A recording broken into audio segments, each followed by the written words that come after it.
This episode of Ridin the Line is brought to you by Specialized Bicycle Components. The new Levo 4 is here and it's a weapon. More usable power, refined geometry, smoother integration, and it climbs like a machine and still rides like a true trail bike on the descent. If you're trying to stack more laps, train harder, or just ride further without being burnt out, the Levo 4 is it. Check it out at specialized.com. This episode is also powered by CTS Media. Websites, content strategy, photography, videography. If you need your brand to actually look professional online and convert, CTS Media builds it the right way. No fluff, just results. Head to ctsmedia.org and check it out. Shout out to Shred It, You're On.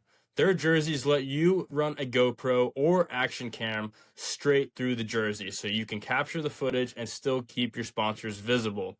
That's a serious move for riders creating content. Check them out at shredityourOn.com. Big thanks to Gutter Getters, keeping homes dialed so you can stay focused on riding. If your gutters need help, check them out. If you need any home maintenance or home repairs, definitely need to hit up Gutter Getters. We appreciate all of our sponsors back in the culture. Let's get into the podcast.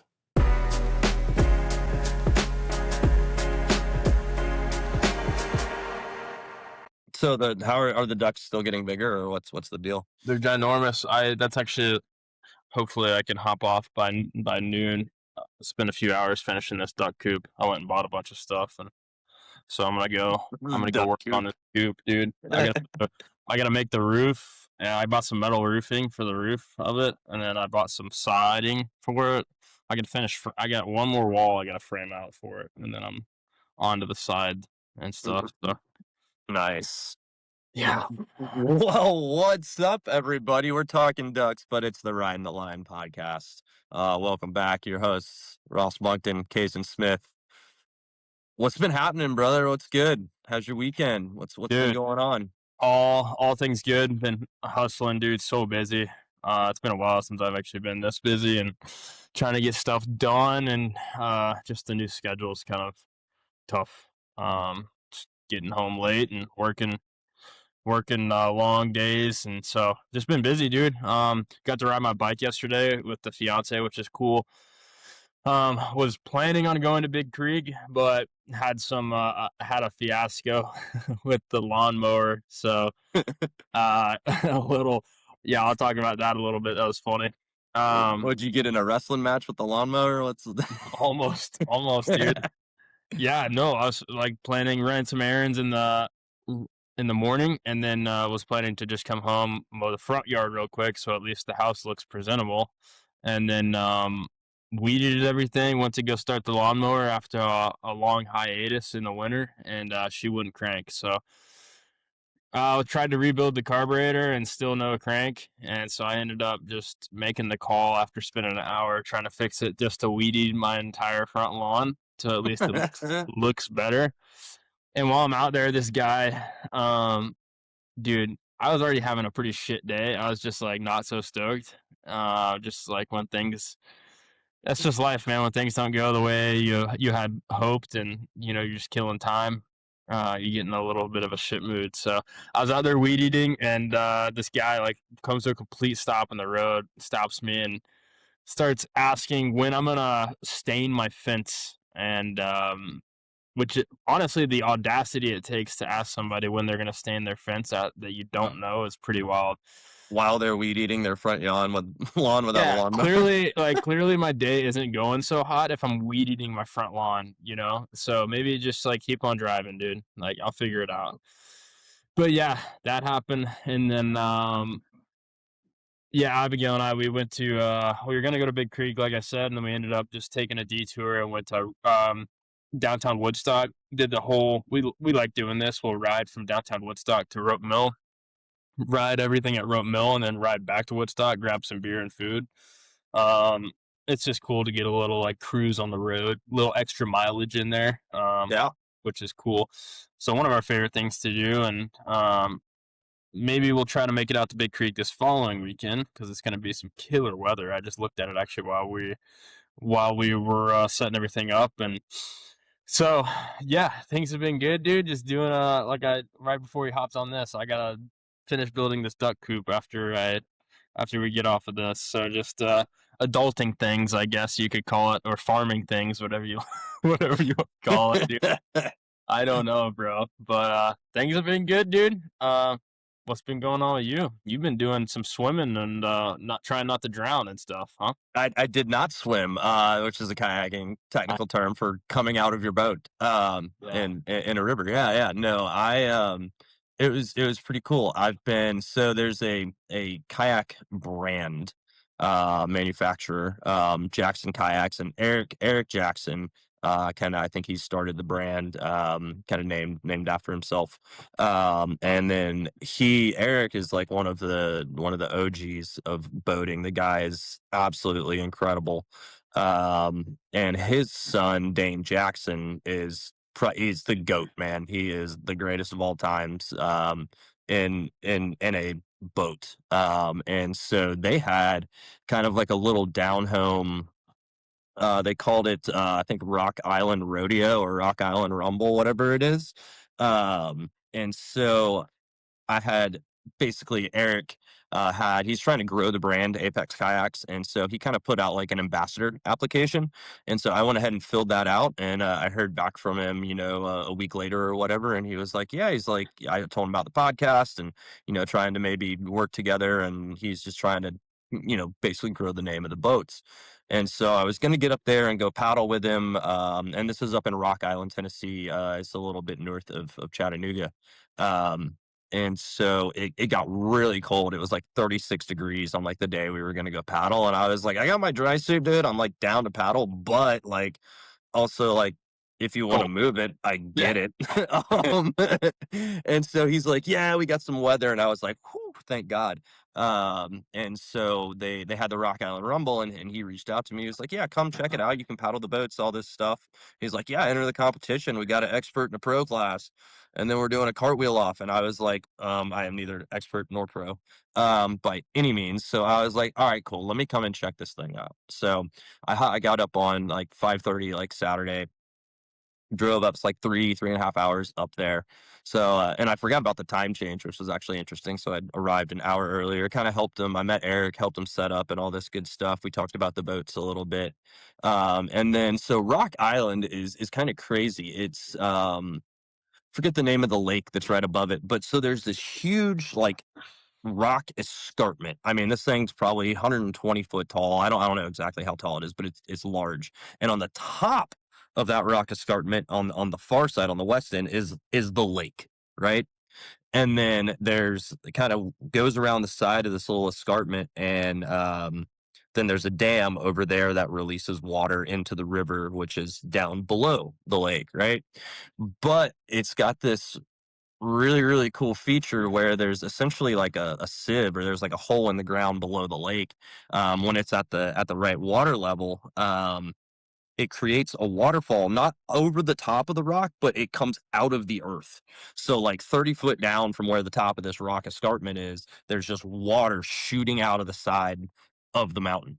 And it's a lot of water, and it just shoots right down into the river. And this is where the play hole is that we're having a competition in. Now, I say play hole. This is like a 6 foot standing wave that's just curling back on itself. And so the competition that I entered, um, was a freestyle competition, and I've never competed in anything in a boat, a kayak before. But I always kind of envisioned my first competition would be like a race, like a downriver race, smashing through rapids, which is what I always kind of thought I would do. And he's like, hey, come out, and he's like, yeah, just enter. He's like, there's an old man class, there's master's class. He's like, I'm competing in that. And Mm-hmm. so I kind of looked at like the list of entrants for like the pro, the expert, and then like the old man class. And I was like, oh, cool. There's like 5 guys and old man. Like, I'm not going to take up a bunch of people's time. I don't even know what I'm doing here.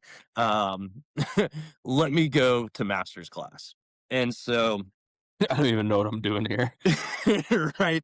And so it was cool, but he had his boats, which are kind of downriver boats. And so they're all carbon fiber, carbon Kevlar boats. And So I hopped in one, and there's this little like maybe 8th mile section of river, and it's got large rapids and surf waves and stuff. So before the comp, I kind of hopped in the boat and took a lap or two down it, and I was like, wow, these things, like, it's incredible. It's a quarter of the weight of like a normal kayak of equivalent size that's made out of plastic. And so I was like, oh, dude, these boats are sick. So I got used to it. I felt good in the boat. I kind of learned the little section of river. And then I was like, all right, I need to just hop in my boat, because like I'd rather compete in a boat that I'm very, very familiar with than like a brand new, I don't know, $3,500 kayak. Right. That who knows if I came out of the boat, if I swam, like, I was just like, I'm competing in my boat. Yeah. So Makes sense. yeah, I get out there, and I've never really like sat on a surf wave of this magnitude, Right. much less tried to do like a trick on it. And so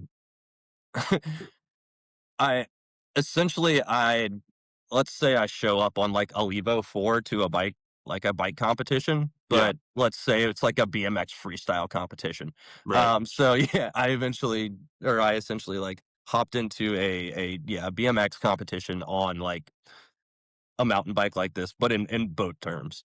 And so I didn't even want to do this thing. And Eric was like, yeah, man. He's like, it's $40. Just sign up. He's like, there's dope prizes. He's like, you could win a boat. There's a bunch of GoPros, all this stuff. I was like, Hold on. So it sounds like you just got peer pressured as I well. did. I did. Okay. 100 by like one of the biggest legends in the sport. He's like, yeah, dude, just do it. We've never paddled together. We've never met each other. He's like, yeah, Ross is just like, what am send I it. supposed to do? Say I'm no to like, this guy? Like, oh, dude, dude, I instantly went and took a poop. Like, I was like, oh okay, like, yeah, dude. I'm like, I am so nervous. That's Um, the nervous shits. I know that yeah, all too well. yeah. And so I was like, all right, I was like, you know what? We're doing this. I got out there, I watched a couple people hop on the wave, and I was like, all right, first thing I'm gonna do is just like cruise next to it, maybe kind of like just shoulder check it and then pop off of it. Right. And then, because there's like some flat water right next to it once you get out of the current, and then you just paddle up and you can do it again. So you can session it almost like a step up at Big Creek. Um, and so then the second time I like kind of get in it, and I was like, all right, I tried to, I got actually surfing on it, and then it just like shot me out. Um, and that was all the time that I had to do practice on anything. And so competition Yeah. started. And so I was like, all right. So I watched like the expert guys go. I watched like the pro men go. And I was like just kind of figuring out where they were like hitting the wave and sitting on it. And then I learned like that there's points for tricks. Like if you just get on this wave and you have a minute total to do as many tricks as you can. And I'm like, Is it fairly easy, like, to sit in that for a minute? no, Okay, I'm about to say because like, I no. know, I know from just whitewater rafting, like to be able to surf is like it's like Yeah. fairly easy, but at the same time to stay in a surf is pretty difficult.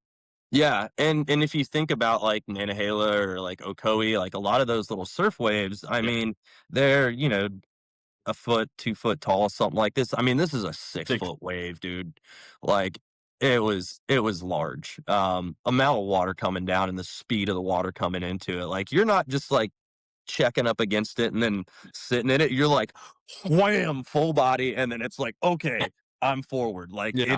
it happens. Yeah. And so my first run, I hop on the wave. I'm like, yes, I'm on it. I started to surf, caught like a little left edge, and it just shot me straight off the wave. And I was like, oh no, it put me in the eddy, because so you can paddle back up the eddy and try to hop back in it. Right. I got up there and I was just like, I was paddling my ass off, dude. And I was like, "Ugh, I'm cooked." And then I looked over and you hear like a 15-second to go buzzer or whistle.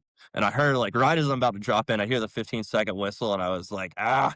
So again, I kind of hip checked it. I was still a little scared of it. So I hip checked it and popped out. 0 points on my first ride. Nothing. Nice, dude. Cents. Killed it. So it sounds Yeah, like killed it. it's Absolutely. like golf. The you want less points. you want less points, right? Yeah, I was doing good for golf standards. And so at this point, the second time that I hopped on the wave, so you get 2 runs kind of in like your prelims or kind of like in the qualifying. And at this point, I was like, you know what? I was like, I cannot I cannot come out of this competition with 0 points, dude. I'm Yeah. gonna be so bummed. You at least got to get something. Yeah. Yeah. And so I paddle out, and like the meat of the wave is kind of on the left side, and I'd kind of been, and it's also like the scary part. So I was like, screw it, I'm just backing it into to this mother, dude. I'm gonna put it in. And so I paddle out in it, hit it, and I was like, yes. I was like, okay, we're surfing, we're uphill, we're We're doing good. We can do stuff now. Yeah. And then it just took the front of my boat and just whipped me around like up onto the big foam pile. And so I'm backwards now. And I'm like, okay, cool. And then it drops Ross me is back like in. 180. Yes. A 180. I got a 180. They call it a shove it. And so 180 is worth like, I think 5 or 10 points. And I was like, sick. And I was like, okay, I've got that. I was like, that worked. Let's try it again. So I actually got up on the wave, did a full 360 on the foam pile, and then dropped back in, kept surfing. I was like, all right, I got points. And I think I got maybe like one more little 180 on it, and then I got flushed off the side of the wave. But I'm the only guy out there in a half slice. Everybody else essentially has their play boats, which is like the BMX bike. I'm the only dude out there in a longboat, river running boat. Yeah. Like essentially. And I got points, dude, and it was sick. As soon as I came out of the eddy, EJ Eric Jackson was sitting there. He was like, dude, that was incredible. And dude, he just gives me like a paddle high five. This other guy, he's like right there. He's like, yeah, dude. He's like, you did. He's like, hell yeah, paddle slap. And then I'm just like, I got points. Yeah, that's so sick. And so the point of all this is like, dude, I came into this slightly terrified. It's like the first time I felt like, I went to Rampage. Like the first time I was like gonna do a canyon gap. Like I had that feeling again. I got peer pressured into something that I 100% did not want to do Right.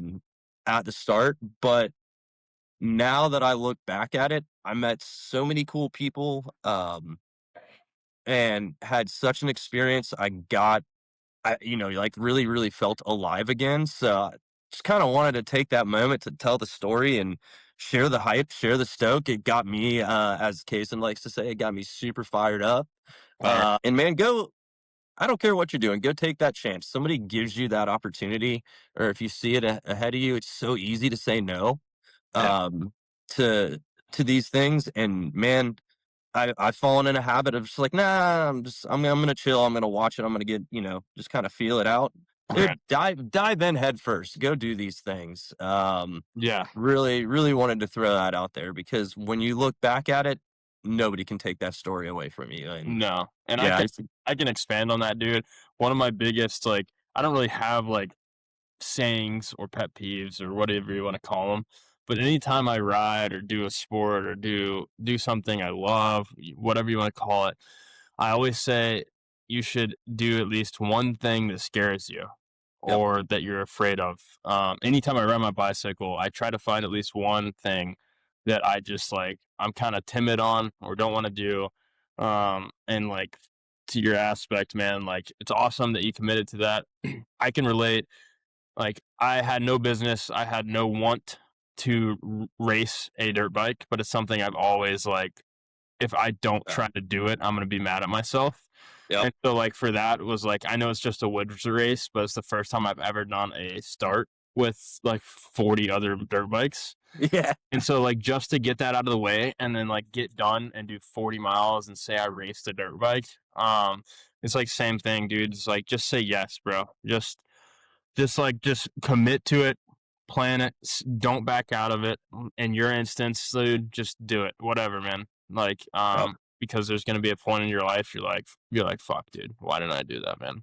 Why didn't I do it? Yeah. So And it was crazy. There were 5 of us in the master's class. I finished 4th. I didn't finish DFL, dude.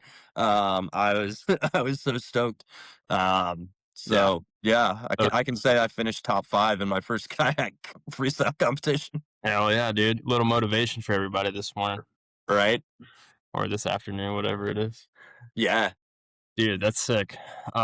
Yeah, I'm stoked for you, man. I know you had called me. You were fired. You were, like I like to say, you were fired up. Fired up. You were fired up. Yeah, dude. Well, Dude, for sure. I I forgot to tell you on my shenanigans yesterday of riding mountain bikes on my way. I was pedaling back to Woodstock, and like I was like holding a steady 25 miles an hour in turbo mode, just like on the road. Yeah. And just all of a sudden, dude, the bike locks up. Like the motor completely feels like it seizes, and I'm like, oh, and like immediately I'm like, oh well, my motor just seized up, dude, and so the cranks won't turn, nothing will turn, dude. Just like 25 miles an hour seizes up. And I'm like, sweet. Like, like, bro, this sucks. I like was certain that it was my motor. Come to find out, it was like the rear wheel. Something was going on with the hub or cassette or something. Thank God. Yeah, I had to walk all the way back to Woodstock from there, which wasn't too far at that point. But come to find out, my cassette actually had loosened itself and backed out into my frame and my derailleur. Oh, And yeah, so like I took a little chip of carbon out with it, which could be worse. come on, Specialized, hook me up with a new rear triangle. Yeah, no, it could be worse. It's fine. It's like when I say a little bit of carbon, it's like you wouldn't be able to see what I'm talking about unless I was like, yes, this This right here. Yeah, this right here. But yeah, I was so nervous, bro. I was like, dude, I just destroyed this entire Road riding. Yeah, going on the road, like not even doing anything stupid. It's just lack of maintenance. That's it.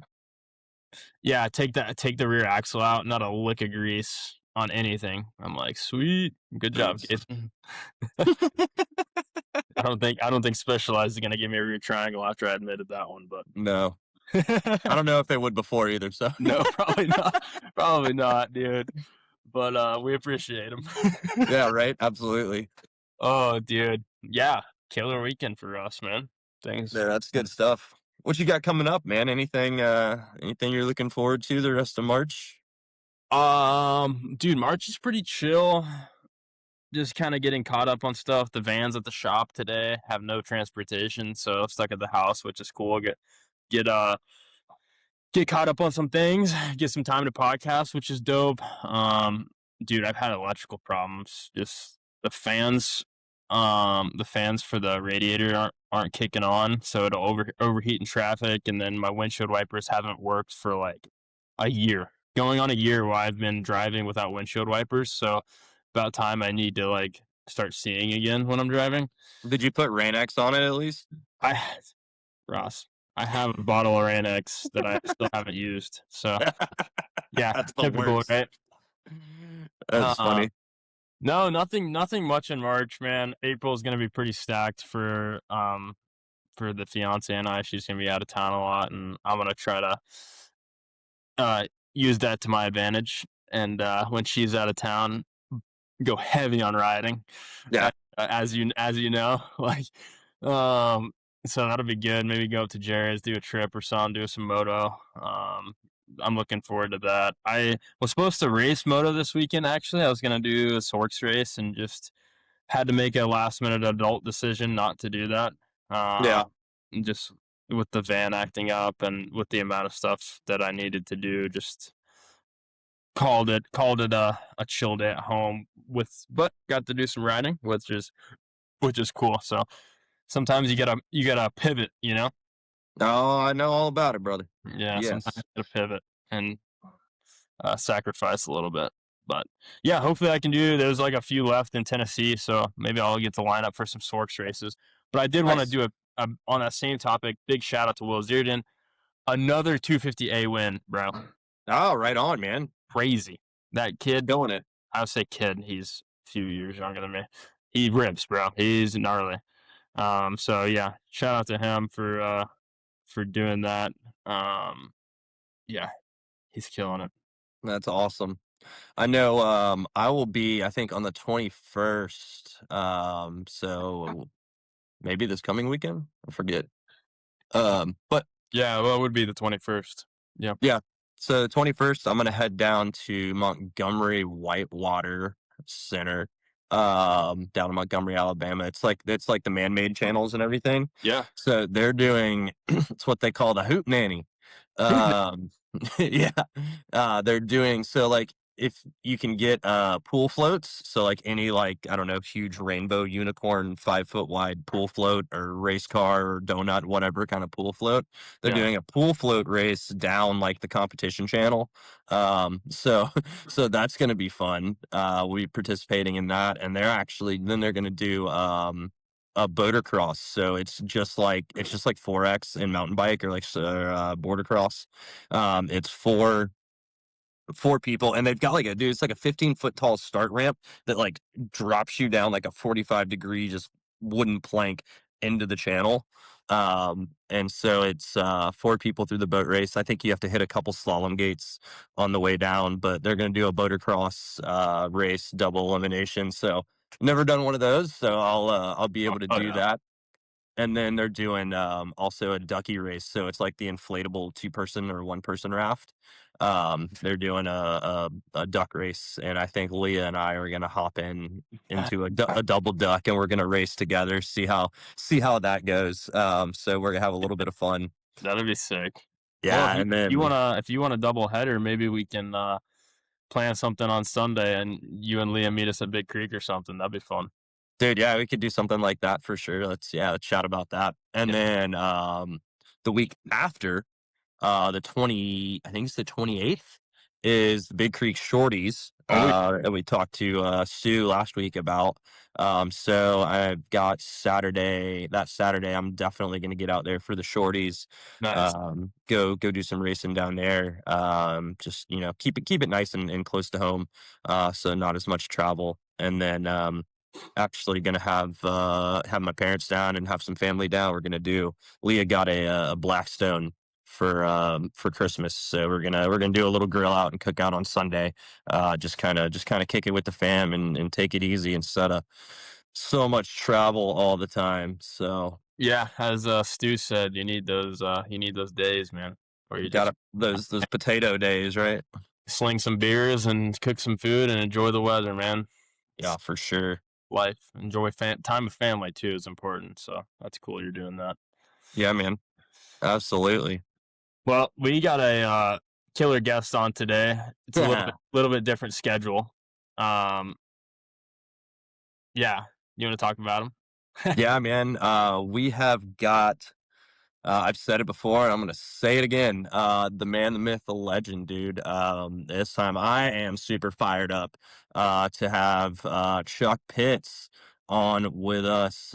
Chuck has been racing BMX. He's got I think he actually built some dual slalom courses back in the day down just south of Atlanta. He has been a absolute staple of the Southeast like gravity scene for decades, man.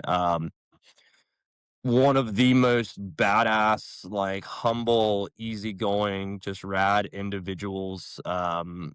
Whenever you meet him in person, and then as soon as that guy gets on the bike, he's an assassin, dude. He is so quick. I have learned so much riding behind Chuck um, over the years. So glad to have Mr. Chuck Pitts on with us. Yeah, well, nice to meet you, Cason. I Yeah. guess we've actually been introduced. I've seen you around at Jared some, and you know, on the old interwebs, Oh yeah, social media and I whatnot, always quite a see your bit. stuff. And I guess you were just down riding with my coworkers and Yeah, I and got to meet all friends. those hooligans. Yeah, Those I guys are missed out funny. on that when I was at Windrock. Yeah, well, that's not so bad either. No, no, not a bad way to miss a ride. No, those guys are cool. It's good to meet them. They're yeah, it was a different kind of ride for me because they were like 100% full pace the entire time, and like I'm used to like if I'm riding chill XC stuff, I'll like stop and like hang out for a second before I do another loop. Those guys are just like I'm like okay. They're roadie gravel guys who ride some mountain bikes too. So they're hammerheads. It's all about the throttle, especially you give them an e-bike with with kind of an actual throttle. It's like balls to the wall. Yeah, I mean honestly, Ross, I guess we could just keep going. Just keep rocking it. Yeah, we'll just keep rocking, dude. Um, Yeah, they're awesome though. They're good to talk to, and I kind of got that vibe. A lot of those guys seem like they're BMX guys. I don't know what's his name, face, whatever you want to say, the BMX mountain bike stylist or whatever he is on Instagram. Oh, Brandon Brandon, Howard. yeah, dude, Yeah. So he's our sales manager. That guy's full of hype, full of energy. Like so much energy. he's wide open all the time. So yeah, actually, a lot of guys at the shop have a base in BMX, and I think you kind of see that throughout cycling. You'll see sprinters in the Tour de France who were BMXers as kids. You'll see motocross racers who were BMXers as kids. So I always said like the best sports fundamental is BMX and football. It just Yeah, teaches you grit, teaches you like riding next to someone, kind of being comfortable, giving elbows, taking elbows, and that can kind of carry on to riding in a in a road ride, or yeah, cross country mountain biking, or the skill set that transfers over to yeah. It downhill or definitely enduro. transfers over. It's funny you mentioned that. I just got done a few weeks ago, I guess, listening to the Gypsy Tales with uh Bobby Reagan, who owns Star Racing Yamaha, one of the most, Yeah, I call it that. yeah. So he was talking about coming from the football world, and everybody, kind of relates to how Star Racing is ran.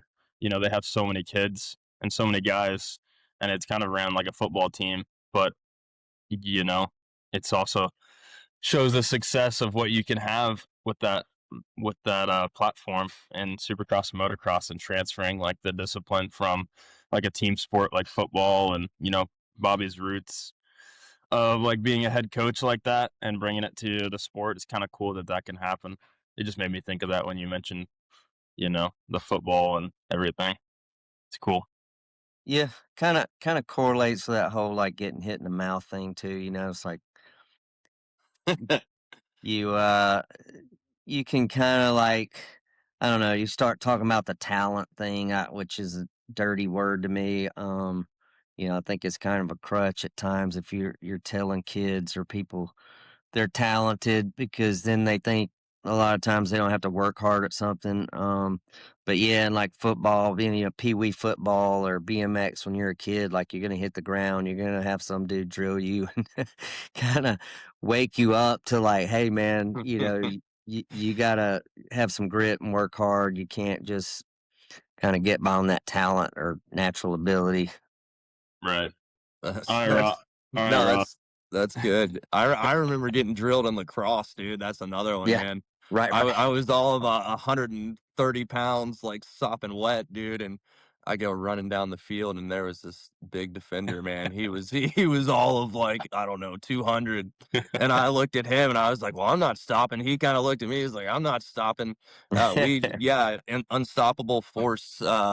Yeah, met me, and I did like a backflip and a half in the air. Yeah, and it was I was like, "Ooh, okay." Mm, That may have been my first concussion. Shit, I don't know. Um, but I yeah, guess it that's does teaches you that grit, man, for sure. right on. I guess lacrosse, I never played that, but I guess it's a little bit like rugby. It's like you got a helmet and a face mask and no pads, right? So, And you got a metal pole you can whack people with too. That's right. the fun part, yeah. yeah. You got a ramming object that you could just stab people with while you're running. Sounds pretty fun, violence. It's solid, man. It's a warrior sport for sure. Rugby's gnarly, dude. You don't have anything. It's just like Jeez. it's Yeah, just that's like essentially wrestling, but like you're on the move. yeah. Yeah, I was watching some rugby the other day. It's a pretty gnarly sport, man. It's like Yeah, it's crazy, dude. Those but people are wild. Dude, well, since we kind of got on a little topic of the shop, Chuck, you're down at Sonoya Bikes, right? Give us a little rundown of your role at Sonoya, and maybe like how you got on board and what's going on down there. yeah, I'm down at Sonoya Bicycles in Sonoya, Georgia. It's right outside of Peachtree City, Georgia, kind of between Noonan and Fayetteville, in that area. So it's just a small little town square. It's kind of gotten popular. There's some movie studios nearby. The Walking Dead was filmed there, so we've had a lot of implants. Californians are moving there. Not not from the movie industry, but the owner, Carter Schmeck, is all he's from Northern California, but he's been there, I don't know, roughly 10 years. Came to the area. He bought the shop. It was already started and kind of, I guess, struggling to find its way. And he jumped in there, bought the shop, and has kind of restructured things. Has built a really strong road and gravel community. Also backs up, I guess, the mountain bike community through the Georgia League, high school cross country racing. We're involved in all that stuff a good bit. Down here on the south side, it's mostly the mountain biking is mostly cross country. Not a lot of jumps and gravity type stuff like on the north side of Atlanta. We're waiting for it. Come on, MTB Atlanta. Right. But Show some love. Show some love. yeah. But yeah, the road and gravel community is super strong down here. Our shop puts on a couple rides a week. The Tuesday night is like a pro race, dude. It's 27-mile-per-hour average. I mean, literally pro road and cross country guys that are traveling the country that are coming through Georgia know our ride, and they'll plan their route out to kind of stop in and jump in that ride. We've had people from Canada, South America, pros coming up when it's kind of pro week here in Georgia for road. Those guys jump in, so it's not my forte, but definitely like a good scene, and we support the community and it supports our shop, and keeps me with a job, keeps us all thriving. Yeah, so I've been with those guys about 8 years now. With a short stint, I went up to run the bike shop at Windrock Bike Park after Aaron Gwynn bought it. It's been 2 years now, or I'm back a year from that. So yeah, help those guys get started, and then ended up coming back to Georgia, kind of plugged right back in where I was at. I kind of do service management there at the shop, and working in a bike shop is it's juggling everything, man. You're taking phone calls, sales, working on bikes, checking them in. So kind of, yeah, just the full gamut. My life has kind of been all bikes, man. So it's just something that I enjoy doing and gets me up every morning and keeps me at it. So obviously, when you did the whole Windrock thing, you talked about you left Sonoya and went there. Um, Correct me if I'm wrong, but you have a family, correct? I believe you have kids and a family, and so I assume you moved them up there when you went to Windrock. So tell me about that. Like, what was that decision like, and like your time in Windrock? Taking your family up there and such. Well, I'm divorced, and my daughter is just turned 20, so it was just me. Didn't Okay. take the family up. Um, my parents live here in Georgia. My dad had a heart attack a few years ago and a stroke, so he's doing great, but not fully like he was. So that was a big part of leaving and kind of being away from him and being able to check in on him physically. Of course, I kept in touch on the phone and whatnot regularly, but yeah, so moved up there. I guess it was two years ago, March in 24. Was running the shop, and yeah, went great. I was glad to contribute on that. Aaron bought the park and put a ton of money into getting that shop built, just the facilities there up to kind of like bike park status. Nico and Shaun had started that as a park around 2015, 2016. Mhm. And so yeah, I think Aaron just kind of took it to the next level on the facility aspect. Kind of brought me in to manage that, and then so I was up there about a year. Um, and I think it was just kind of them figuring out like making it work.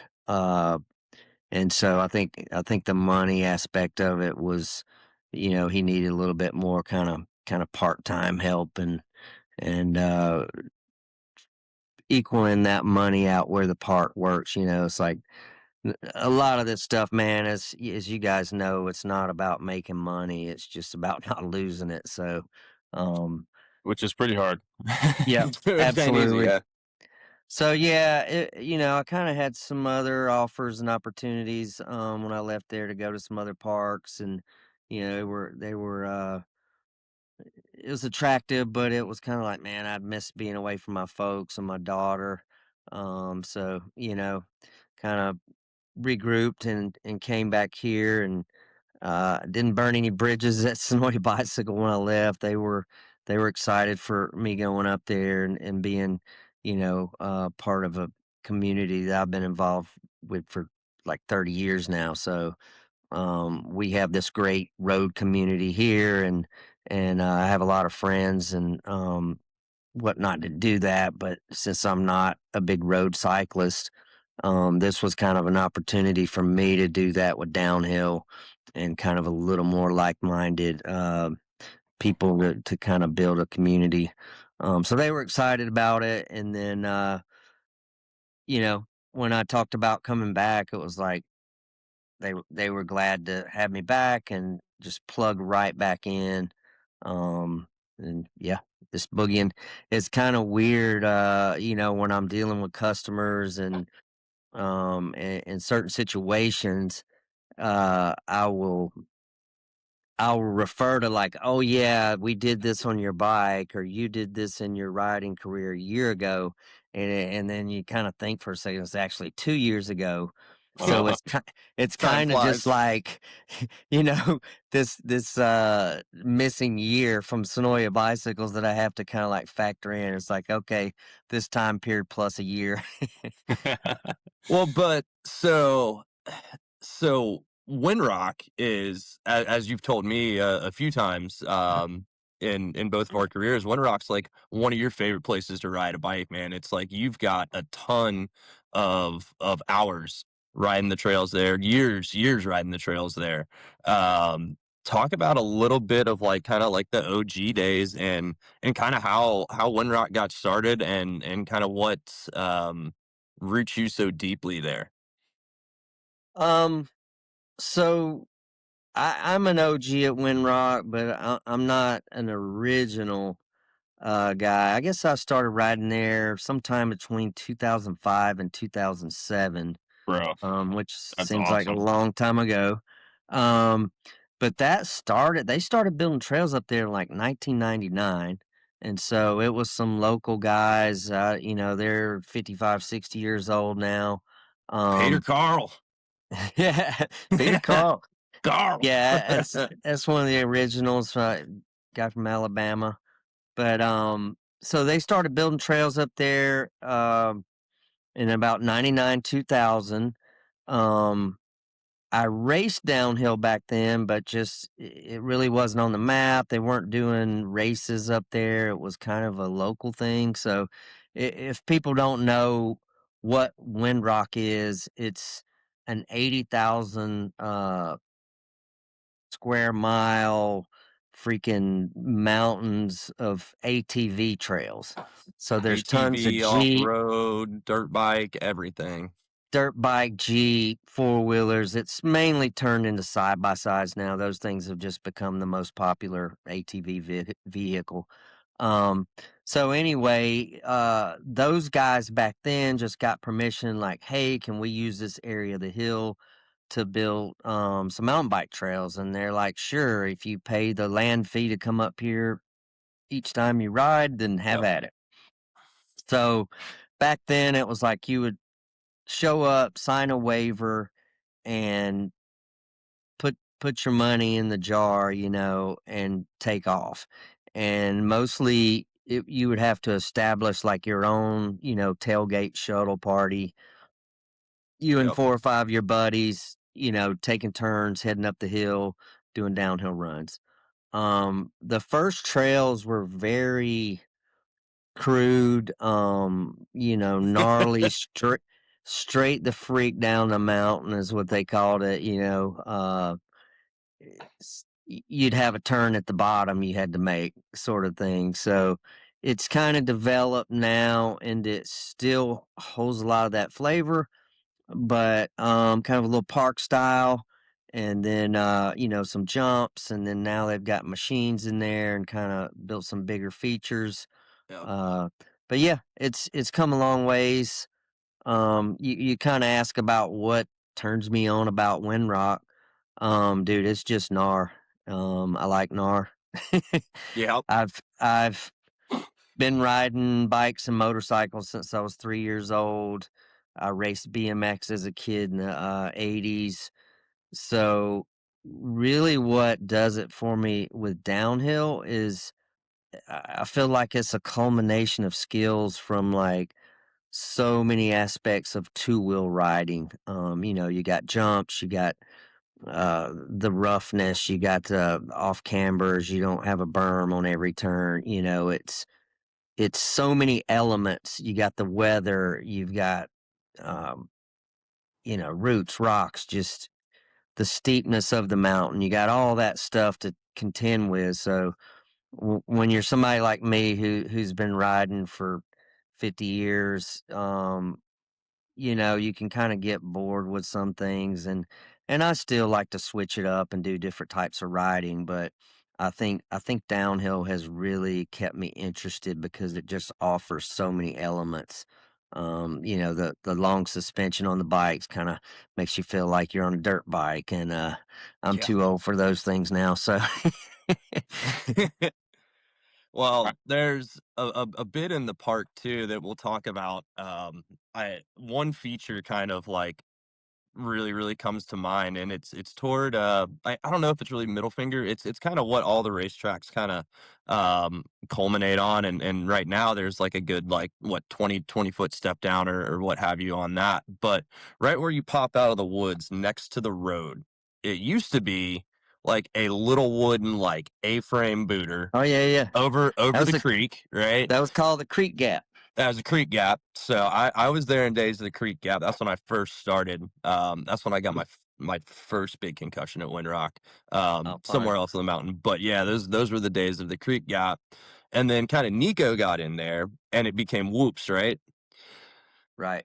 And then I mean, dude, Cason, did you ever ride it when it was whoops? Have you been up there? Okay. Yeah, I Yeah. did.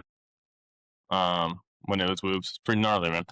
Dude, it was a screaming set of whoops that you would come into, and yeah, you did feel like you were on the moto bike. Mm-hmm. And then I think Nico, and it was still Nico and Shaun at the time, I think they turned it into a double/triple option Mm-hmm. for a bit. And I don't, is there a new evolution of that bit now? So yes, back to whoops. They're Okay. they're not as whooped out. They're a little more mellow. So you can kind of manual jump, kind of combo stuff. There's kind of a neat clip from Tennessee Nationals last year of Amory Puron manualing the whole set. It's like Oh, I've seen that. Yeah. seven Yeah. whoops or whatever. It did take a brief while I was up there. That's kind of called the Red Bulls zone now. So, yeah, that's kind of called the Red Bull zone now. So it took a brief kind of detour from that. Kind of went down the hill away from the road and had this crazy like table hip, and then right below where those whoops were, it had a couple S turns and then went into that big rock drop that's Yeah. below the whoops. That kind of got washed out with a big storm, so I think they reinforced kind of the drainage and the culvert pipes that go underneath those whoops, and brought the whoops back now. Um, it's I kind of liked the reroute in that it sets you into the perfect speed for that huge rock drop afterwards. Because now, like with those whoops, man, you're flying into that drop, and you get more than enough speed to go off it. So, your UCI pro guys, they just scrub it, make it look really cool, but it's still a little scary. You can send it deep off that real easy. I did have a question before we get too far from like the evolution of Windrock, of like when you were starting back in the day, when it was like you were talking about, you just like pay your entry fee, you just show up and you can ride, that time frame. Were the trails dropping at the same point back then? Like, were you guys running shuttles yourselves all the way up there? Because that would be brutal. Like, Up the So, windmill. or Yep. no, not windmill, just where they drop now. well, there's actually 3 drop points. So you've got the main drop point now, which is that little turnaround gravel lot, and then you got kind of what we call 3/4 road, which is you're going up the dirt road, and you're kind of, if you've rode the windmill trails, it's like that huge rock rollover thing, and then Yep. you cross a dirt road right after you go over that feature and kind of do a drop. So sometimes we drop there, and then sometimes all the way up to the top at the windmills. So to answer your question, yes, it was all the same spots. The only difference was so the main drops spot now, that's kind of that gravel turnaround that drops you off at the top of like the dirt jump line or whatever. So back then we would drop off of that lot, and then we would cruise back down the road on our bikes. And then if you know where the Talladega, kind of the first berm Yeah. that you can see from the road. So we used to go into that roadway there, and then you would go down to kind of that cleared off area where Middle Finger, Trail 1, and the I don't know, it's like the third berm or whatever on Right. Talladega. So that was the trailhead. Okay. And so you'd Snake Rock went off to the left, which is I don't even know if you can access it there now.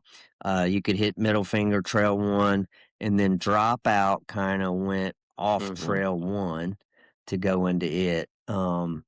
So it was kind of interesting, man. Kind of do a funny story here. So I won't go into any names on this to offend anybody, but there was a kind of a core group of guys that built these trails, and a couple of those guys didn't really care about the credit or whatever. They just rode up there and kind of went unrecognized. But then there was kind of one guy who, took on the thing of kind of just keeping people in line, and he kind of deemed himself the chief, we'll call it. And he was a bit controlling. I went and done trail work with him before, and it's like every spoonful of dirt you move, he was like, pick the dirt up from here, put it there. Like it was pretty gnarly. So a buddy of mine, Doug, he at some point became part of that crew. He's a little younger than those guys, and I think there's a couple of other guys that kind of joined the crew and they had kind of earned their keep. Well, so I guess they were like, "Hey, we need something to warm us up here. Maybe we could stay out of the road." And so they went to where the trailhead is now, that kind of has the jump lines that run down. And if you know where like the National Start is, they built that big wooden feature that comes off. So they built this trail that kind of went through there by where the wooden start goes in, and you hit the rock gardens and whatnot. And then that went down to the old trailhead that I was mentioning earlier.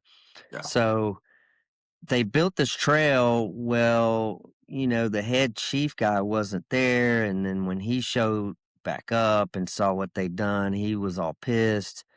And so he kind of went to the ATV club, which was who the bike guys kind of leased or got permission to put those trails in. And he's complaining like those guys are getting kicked out of here, or else, they mess with my trails, blah blah blah. The the guy who runs the ATV thing was like, "Look, we don't need y'all's high school shit, you know. We like don't need you're no drama. at Yeah. that point. At that point, it's like you're just changing the tip jar.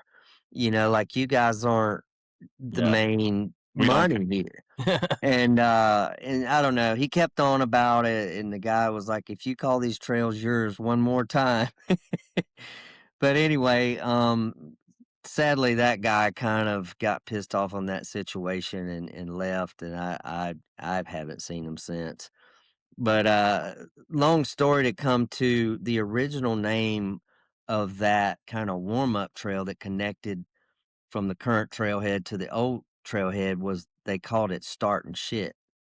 So Yep. that was named because it was a warm up trail, and it started things off, Oh, and that's because good. it started this big drama. It's called starting shit. Oh my Right. god. So yeah, That's cool, man. it was starting shit for quite a while, and then I don't know, Nico and those guys came in and just kind of like revamped that connector, made it the start of Talladega, built Talladega. Yeah, and so, but yeah, just an old head story there. I wanna Dude, I wanna that's ask good. you, like, sorry, Ross. No, you're good, man. I wanna ask you, like, when so I know Windrock as like Shaun Leader's playground. Like that's kind of the time that I came in and started riding. So I wanted to ask you, like, when Shaun and that crew started, working on the trails out there, I saw, from my point of view, a drastic change for the good.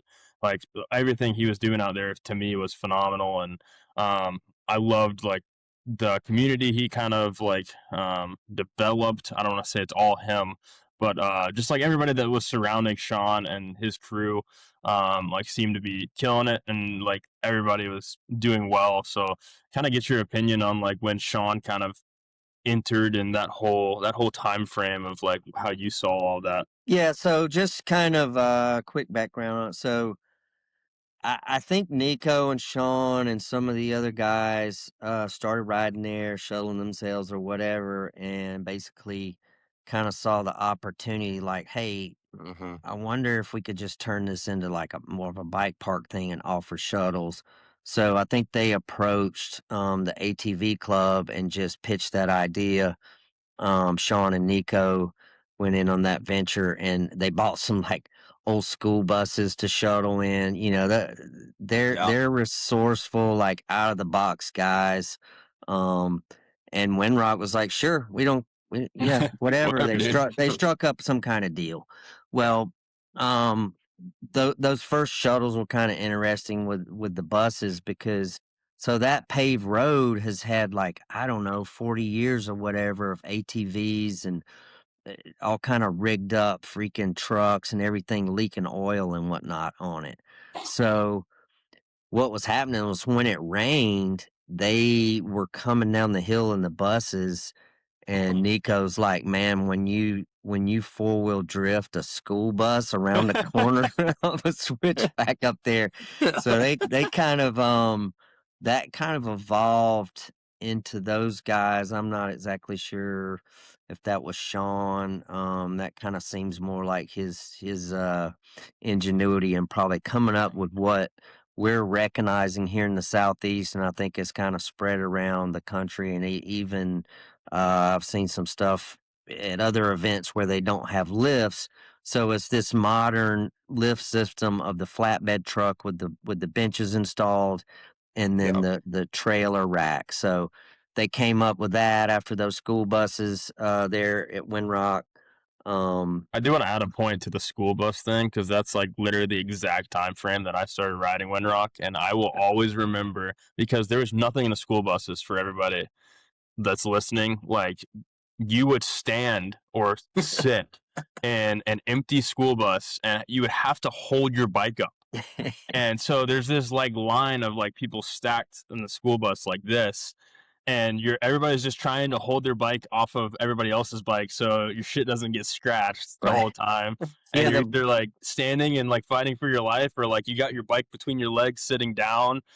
It was crazy, dude. Yeah, the evolution of the shuttle from like kind of like what I was mentioning, the tailgate shuttle to like current is kind of funny. Um, and there were several iterations at Windrock. You know, we would do pickup trucks and then trailers, and somebody would build some kind of wood structure to put your bike on, and then we'd sit on the trailers. I don't know.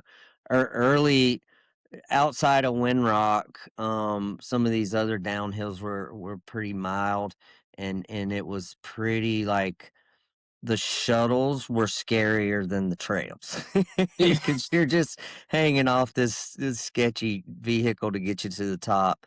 But yeah, to go back to the school bus. So prior to that, there was a guy up there, kind of was the guy at Windrock, and he was doing these dump trucks. And so it'd be like this 6-foot high dump truck bed, and it'd take like 2 people to get you and the bike up in there, and it was sketchy too. What? You know, you're like launching out when you get to the top. Oh But my yeah, God, I even need a photo of this. even the school bus evolved though from what you're saying, Cason. Like they started throwing some hay bales in there, you know, just to give you something to kind of park your ass on and get a little stability, so you're not sliding around so much. But yeah, back to kind of the original question of Shaun and Nico kind of establishing the culture and whatnot there. So I don't know. Nico was involved there for 2 or 3 years, or maybe a little more, and then he started to get Canuga going. Yeah. And then after he got Canuga going and that started to be a success, you know, there's no shuttles available there. You have to pedal up. And so I think those guys kind of started searching out. I think he's in the Brevard Pisgah area, so he was kind of searching for something a little closer to than Windrock to get going as a park. So then came Ride Rock Creek. So I think once he kind of got all that established, uh, he decided like maybe his efforts were kind of better to go there, and so him and Shaun made a deal. Whatever.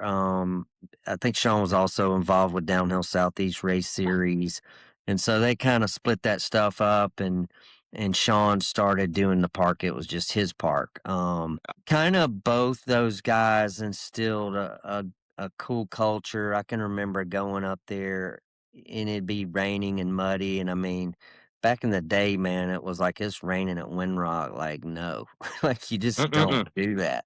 Don't But even.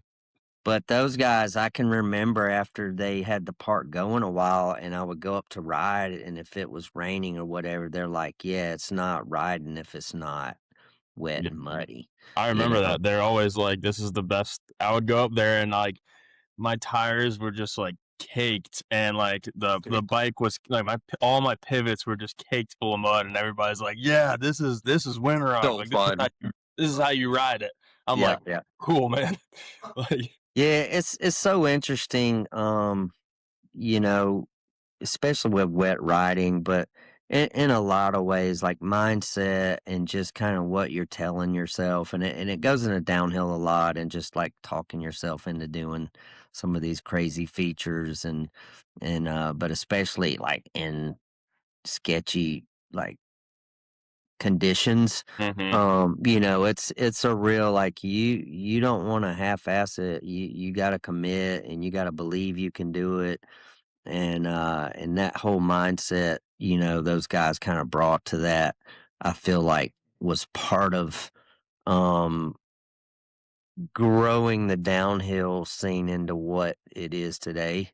um as well as like the whole race thing, like, you know, it's insane where the downhill race scene is right now with the number of US pros that are competitive, you know, with the world scene and so forth. And Nico and Shaun and many others are very responsible for bringing that culture along and inspiring, you know, young kids like this is something cool I want to do, and advancing their skills and passion for downhill. So Yeah, 100%. I have one more thing on that topic, and that is like Windrock for me has always been the gnarliest possible trails, like no matter what. And I even said this after I visited Whistler. Like the double blacks and the single blacks that I rode at Whistler, to me are nowhere as sketchy as the black trails up Windrock. Like, and I will go down in history saying that I've never rode something that that puts my balls in my stomach like Windrock.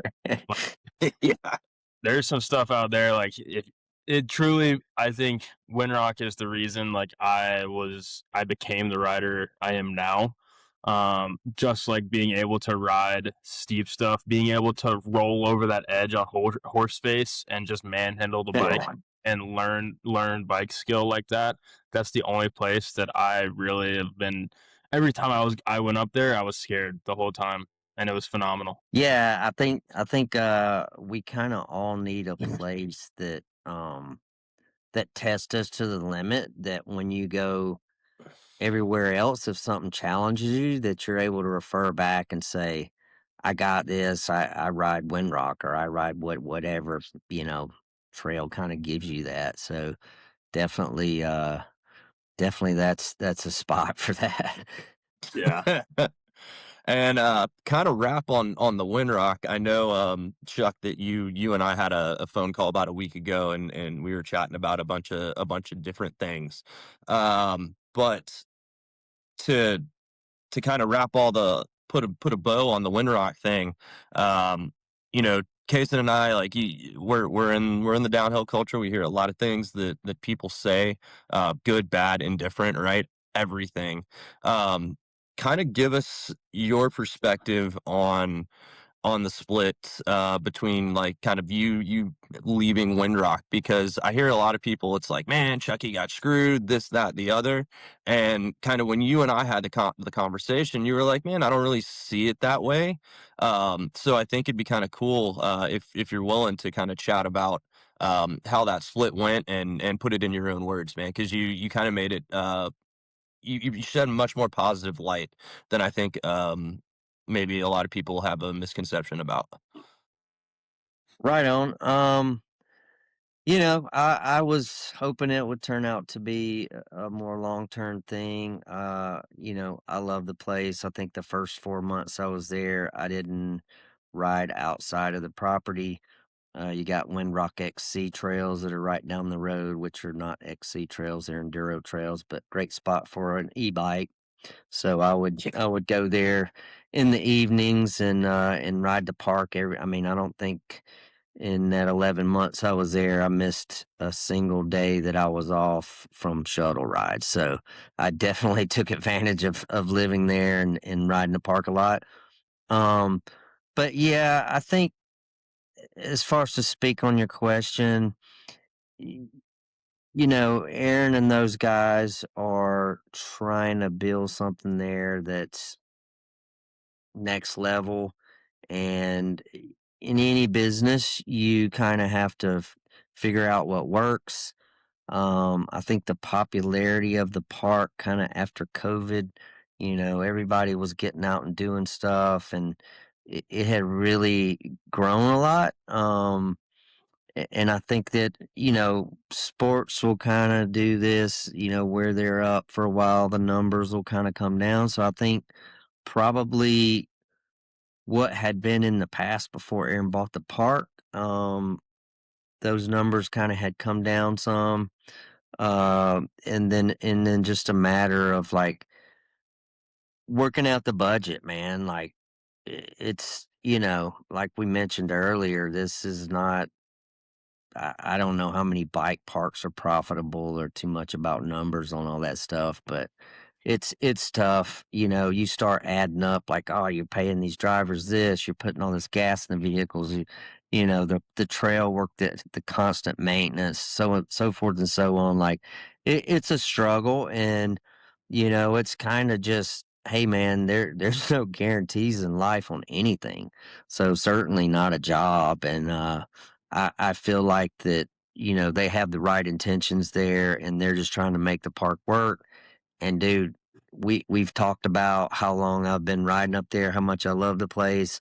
I just want to see it uh, be a success, and if that means, hey, the budget had to change and couldn't afford me anymore. Like I told him before I left, I'm like, dude, just figure out whatever it takes to keep this place running.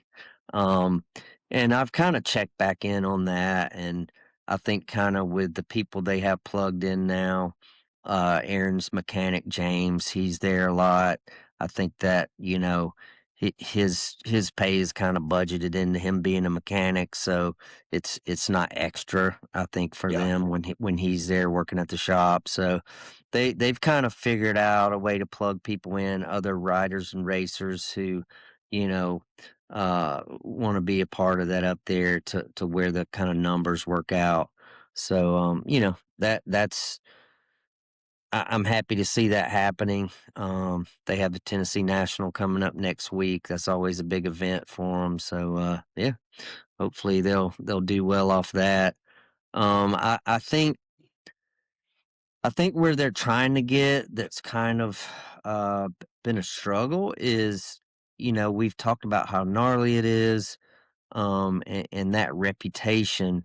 So if you look at other parks, like when I left up there, I went to Jared's just like on a random Saturday, and there's like 300 people, and there were kids and grown-ups riding that you could kind of tell by their bikes and just their persona, like, this dude's maybe been on 2 cross-country trails and rode around the neighborhood, and Yeah. now he's at a bike park.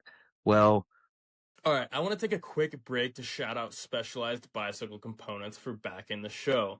I've been riding the Levo SL, and it's honestly the perfect balanced bike. It feels like a proper trail bike, light, playful, supernatural power, but it gives you that extra push when you need it. It doesn't feel like you're cheating the trail, it just lets you ride longer. Ross, on the other hand, has been ripping the new Levo 4, and that thing is a different animal. More power, more range, and it absolutely rips up the climbs. If you're trying to stack laps or push training days further, it's unreal. Whether you want a lightweight feel or a full power ripper, Specialized has it dialed. Check them out at specialized.com. All right, back to the podcast. Jared and some of these other parks, they do very well at having entry level trails and a great progression too. I mean, you can go to Jared's and ride NAR and hit 50-foot jumps, and they got something for pro level riders, but they also have something for like the beginner who wants to kind of get into gravity, enjoy kind of that shuttle aspect. And so I think that's something that, Windrock's got Talladega, uh, which Which is is like, still like fast yeah, that's the thing. It's and fast, like right? Like slightly chunky. Yeah. the grade of that trail is kind of the speed is the thing more than like the, features on it being gnarly or whatever. But they know that. They know they got to get that green and blue level, like true green and blue level trails. I think Yeah. some of the like Cason spoke on earlier. It's like, wait, this is a blue trail. Like this is a double black anywhere else. So I think as time goes and they figure out that budget and stuff, they will get those trails in there that kind of allow more beginner riders to check the place out, because when it comes down to it, it is about numbers, and you need all level riders to be able to support that base. You can't just have like aspiring pros. Those guys are like broke, living in their van trying to get a break. So not but yeah, it was a good experience, and I'm glad to have contributed to getting those guys off the ground with the where the park is now. All right. Well, dude. I haven't. Yeah, go ahead, Jason. Sorry, yeah, real quick. I haven't been like directly involved. Like it's been a long time since I've been to Windrock, but I've been in the industry, and I have literally every single one of my friends rides bikes, so I hear a lot of things, and I think like over the last couple of years, I've definitely kind of gathered that not everybody's so stoked on everything that's happened since Aaron's got there. Which like you and I'll say it, nobody can get, people can get mad at me all they want. It's all good. That's kind of how your name's been brought up to me, Chuck. And, you and I haven't met, but you've kind of been used as like a timestamp, if you will, of like ever since they kicked Chuck out, things have kind of gone downhill, which is around that same time that Aaron stepped in. And it's just like following me saying that, I also want to say this, though. It's like, I do feel like from what I've seen, everything that Aaron and his crew is doing is only being, only is good for the park. But at that same time, what's changing is the culture, which is what everybody hates. So, it's not that he's doing from what I've gathered, it's not like he's doing a bad job to the park. It's more or less like people miss when Nico and Shaun and had that culture, like that riding culture that was packing the shuttles on the weekends to ride these loamers, to ride these, after a storm, the wet, gnarly trails, like just that riding culture that I think has like ran its course and is left. Just like anything else in the world, happens. There's change has to happen at some point, I feel like. And so that's kind of what I've gathered, and I've heard your name be brought up a whole lot when it pertains to Windrock and what's been happening lately. Just kind of like I said, used as a timestamp of like when they quote unquote kicked you out. Things have only gotten worse, is what I've heard through rumors. Yeah, you know how things are. I guess it's the current, or was the current drama. Yeah, Like I kind of mentioned with my starting shit trail story earlier, with those early trail diggers. So I've seen over the years, several generations of trail diggers up there to kind of come in and be the new guys. And there's always kind of been a little bit of drama on those changes from each crew to the next. I don't know if that's a Windrock thing or if that happens at Big Creek and other places when different people come in and go. it does. It So does. it's it happens everywhere. yeah. So I think it's a little bit of that. I think of it too. You had the riders that were developed under that culture of Nico and Shaun, and then you have kind of not an outsider from the downhill community, but you know, um, you got the California boy coming in, and if you're making changes right, then it's just like being on a job and getting under new ownership. They come in and, oh man, they're changing. We don't get our lunch breaks or whatever the thing is. So Yeah. there was a bit of that amongst the trail crew when I got there. Um, I didn't work there before, even though a lot of those people were my friends, and I was kind of concerned and wanted to keep them around and tried to encourage them, like, "Hey, man, hang in there and try to make it work." I kind of stayed out of the drama, um, and then I guess eventually became part of it. So Whether you like it or not, I you don't gotta know, get it. man. I think some of that's right, some of it maybe not. But overall, I think it's just a change of the guard, and I think it's kind of come around now to where I think through the trail building, like the guy they have up there now, I think his name is Eric, is the main trail builder, and what I really notice is he's great at building jumps. Like all the jumps are the best they've ever been. Hell yeah. And just they've kind of got it to even out some now, so I really expect to see that culture.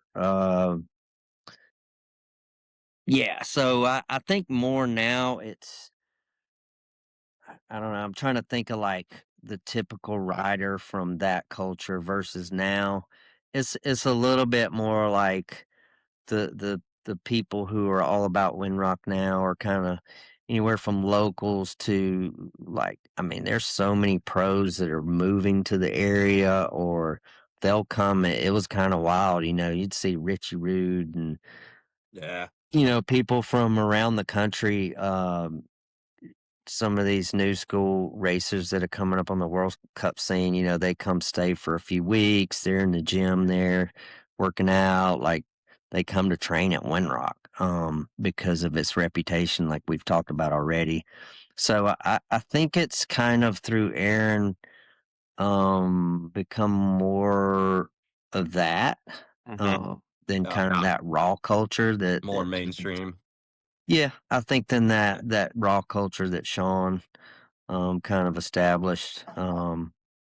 But yeah, That's one of the coolest things about Windrock, though, is like I would go up there on any given weekend. I'd be sitting next to Richie Rude casually. I'd be sitting before Aaron owned it. I'd be sitting next to Aaron Gwynn. I would yeah, drop yeah. in behind Aaron Gwynn and see him for point Yep. 1 second, and it's just like you can't like I can't go accidentally ride with Eli Tomac, So Right. that is so cool, a 16-year-old, a 17-year-old Cason out there being able to, drop in with Richie Rude, quote unquote, is one of what makes Windrock so special to me. And the last thing I'll say about that is that example you used. It would be just like a Trek, but a mom and pop bike shop that sells Trek, and then Trek comes in and buys that mom and pop bike shop. It's kind of like that similar vibe, and Yep. employees. I've been involved with that one too. There you go. Well, dude, Chuck, we long and short of it, man, we appreciate everything you've done for Windrock. I'm stoked that you're stoked on, the fact that it's still progressing and still being there. And if you guys go up and ride at Windrock, just in conversation, just be like, man, we miss Chuck. Just throw that one out there, right? Why not? So not saying we're not going back, but man, we absolutely love that place, and I think all of us had really cut our teeth there. So yeah, man, we absolutely love it. But I do want to move on a little bit and talk about some other current stuff because since we've started recording on the podcast, Chuck, man, you were like the most like laid back, like almost like lethargic, just super chill dude. And while you stay out of the drama in other places, you definitely create the drama on the clock, man. You were one of the fastest dudes that I've had the pleasure to race, both with and against, unfortunately, and usually Cheers. come in right behind you, brother. Yeah, absolutely. Um, Chuck, for those of you that don't know him, he is super chill, laid back when he's in the pits, when he's on the shuttle, before he drops in. But when this man drops in to a racetrack, he is absolutely a rabid dog. Um, from your BMX background through some dual slalom, you told me you used to race some four cross, and every time I follow you on a downhill bike, I'm either way too tense, because I'm like, I gotta keep up with this MFer, because I know you got a couple years on me. I was like, no, he's not gonna pull, and every time he pulls. But I want to talk about. I know you were racing at TTC about a week and a half ago, and tell us a little bit about. I guess that was what Downhill Southeast, what kickoff for the year. Yeah. So Trials Training Center, Sequatchie, Tennessee, right outside of Chattanooga. Been riding up there for, I don't know, 10 plus years also. Probably goes back to 2012 or something. Yeah. Same kind of deal as Windrock. Some guys just started digging some trails up there. Super steep top section of that mountain. I like the steep stuff. And I like the grassroots, just hand dug, you know. We were enjoying some tailgate shuttles up there a couple weeks before the race, grabbing some practice, and it just kind of brought back the memories of those days before parks and stuff were in the southeast. And TTC definitely has that raw nature. Oh I yeah. think, the Downhill Southeast series is, they're in some premier parks. They're at Snowshoe and, spots with ski lifts and resorts and whatnot. But TTC definitely has that backwoods kind of, you hear some dueling banjos or something playing when you're going up the shuttle road. Make the shuttle go quicker. Yeah. But yeah, it's been a long time since I had some success up there on the race podium. Years ago I dominated pretty well up there, but past few years, man, it's like something's always happening. There's like a down ramp in one point that had some screen on. It's always wet. It's always wet and muddy. So, in the weather, no matter, like, I usually succeed in the mud. Like, it kind of splits the boys from the men and kind of uh, gives the advantage to the more technical rider. It slows things down. It kind of makes every opportunity to make a mistake, there's more of them. So that Magnified a person, little bit. Yeah. yeah. So that person who can kind of eliminate those tends to do well. But yeah, for whatever reason, I'd struggle with that. Like I was saying, that down ramp had some screen on it, and somebody crashed on it apparently, and it got peeled back. And so I'm crushing down the race run, and I go down the down ramp, front tire washes, I bounce off the rock wall to the right, almost go off the cliff to the left. I kind of jump up, no, I'm okay, but going down, crash again. Like, I eventually watched Lucas Shaw's GoPro, and he was going down the down ramp because I didn't know what happened. And I did a pause on it and kind of rewind, and I'm like, holy crap, like the screen was peeled back, like I have an excuse. So now those guys got a better coverage of the screen on it, so it works in the wet. But yeah, I just had several incidents like that over the past few years. So going into this race, man, it was just really all about, like, man, I want to get like a successful run for myself here, like just competing with myself and be able, that's the first thing you're doing in a race, right? Is you're just trying to do your best. Or at least that's my approach to racing. Like, I'm trying to put my best out there, and then you just see where that lands.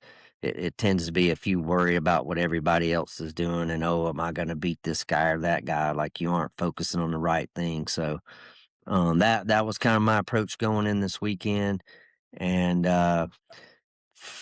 it was nice. We had the first couple days dry. Qualifying was Saturday evening. I saw my seating time start was 5:34. Sunset was booked for 5:37, and the sun sets on the opposite side of the mountain. On the backside of the mountain. No. And then you looked at the weather report, and it was showing this massive storm system moving in at like 5:15. So we're up for the start. This black cloud moves over us, and we're just like, dear God, get us down the hill safely. And so thankfully it didn't rain until I got back to the van, but Nice. it was definitely dark for that qualifying run, but got it in the dry, and then it rained all night. And I saw you qualified second, and you're racing Masters 40 plus pro. Yeah, I race 40 plus expert Cat 1. Yeah, I had qualified back a little bit, just kind of being a little safe in those dark conditions, man. I'm hard to see, and especially at night, and if it's rainy, if you're getting older, you know how that is. But yeah, so just kind of kept it a little chill on that, and then Sunday it was wet for practice, but manageable. Probably the best wet conditions I've raced in at TTC. It's usually like really nasty, so it was just a bit slick. You know how the conditions are wet. It's kind of, you got about 3 or 4 different. You got peanut butter, you got slop, you got slick, you got unpredictable, so it was kind of in that slick to unpredictable spot for finals. So it's kind of like hooking up spots. some spots weren't. So you had to just kind of be paying attention, because if you started feeling like, oh, it's dry, I can just rip everything, then, it can cost you with kind of some of those unpredictable spots. But yeah, threw down a heater, took the win in the 40 plus, and then it's kind of funny. Shaun, the announcer for Downhill Southeast, the 30s class, those guys were getting on the podium, and he's like, don't strut too hard. Chuck Pitts is in his 50s, and he took you guys out too. So Dude, I'm telling you, he's an animal. yeah, I mean, I raced pro for, I don't know, close to 20 years, and at that time, I kind of would have a chip on my shoulder, and new guys showing up, or if you hadn't beat me before, I wasn't trying to let it happen. And especially if you were from the Southeast, like, I looked at it like you had to come through me before you were gonna be a top pro. I But looked at yeah, it that way too, Chuck, man. but that was something, as I got older, and some of the younger kids start coming up, and it stopped being, just a couple guys that could beat me to kind of a few more, and you're having to kind of accept that. Like, all right. I then kind of went into a mode of like, all right, well, you still got to come through me. I was kind of the guardian or whatever of the gate.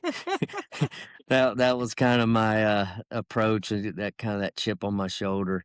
So yeah, a lot of young guys. It's kind of funny that I'm like, man, you aren't ready for the big boys until you can beat the old guy. Right. So other question is, I was watching the recap of the weekend on the YouTubes and everything, and so it looks like it was down toward the bottom section. It looks like there was like a little wooden road gap over the gravel road, Yep. and it looked like it was pretty fast coming in. And I saw a lot of guys kind of moving high. I actually saw a video. I don't know what category it was, but somebody came in, like Missed it. washed right of it, and they just body checked the Yeah, he wooden missed. takeoff. Yeah, it's one guy that missed the takeoff and like body checked into the lander. Um, yeah, it didn't look as big, like everything, it didn't look as big on camera. But you It was kind of come large. in this off camber bank, this Rudy, so it's fast, but it's kind of, you gotta watch yourself, because it can kind of shoot you off in a little bit different direction than lining up for the wooden takeoff. And I think that got that guy, another friend of mine, Brandon Arp. He unfortunately hit a tree in practice pretty hard, broke some ribs and whatnot over those roots, just kind of got shifted coming out of there crooked, and checked a tree. So yeah, it looks pretty tame, but that little road gap's actually pretty gnar. It's probably, Pretty stout, yeah. I'd say it's probably like 25 plus feet gap, and not a huge drop, but a little bit of drop. Yeah. Yeah, that was cool. Yeah, I was looking at that. Did you run, so it was all those tree roots, were you kind of running high over the top of those tree roots to get the angle, or what'd you do to negotiate that section? There's like two sets of roots, and so I was hopping them. Most guys that could carry pretty good speed, you could kind of bunny hop or pop off the first one and kind of gap out over them, maybe kind of land on the last couple of them, and pray and get through there pretty good. Nice. That's killer. On that note of TTC, I've got a couple notes that I wrote down, and also on your note of the younger crowd coming through you. We got Rowan, who we've had on the show before. This was his first Cat 1 race, so I want to give him Oh a yeah, quick great shout great out. kid. Yeah, man, he finished P6, his first time racing Cat Yeah, 1, wrong. so props to him. And then we've got Erin Golwin, dude. She took second in women's pro. And I think this was the first year she stepped up to pro. So she's Fresh Bikes rider, right out of here in Atlanta. So two of those Southeast folks that I just wanted to give a quick shout out to on that race. Yeah. Yeah, both those kids are coming up, and both were regulars at Windrock. So getting that training there that they're able to take, outside there racing, and kind of a little bit, bragging on myself about being the old guy, beat some younger kids. It's kind of that was what humbled me was watching the race recap, and I would have got second in women. So anytime you're getting girled, as we used to call it, it's like, all right, bring it back to earth, buddy. But yeah, I think I barely beat Erin, and she was. I don't know. What is she, 17? Is she that old? 16? She I don't just know. got her license, so I think she's A 6. young girl is on my pace. So, so congrats Dude, to those that's guys, and yeah, good luck toward their racing future. heck yeah. Erin rips, dude. She's a Jared's Place local. That's where she does most of her training, I would say. And man, she's quick, dude. I mean, she's got a really fast brother to Yeah, follow behind for sure. But I yeah. have a question. Charlie's on it, man. That kid rips. I just rode dirt bikes with Charlie and for the first time, and he like just had picked up a gas 350 and met us at the track. And dude is like not used to riding moto at all. And I just like I see like the beginner practice go out, and he just hops in randomly. And I just see Charlie out there just like landing every jump, like nose up, and just but he sends Hey, everything. better safe than sorry.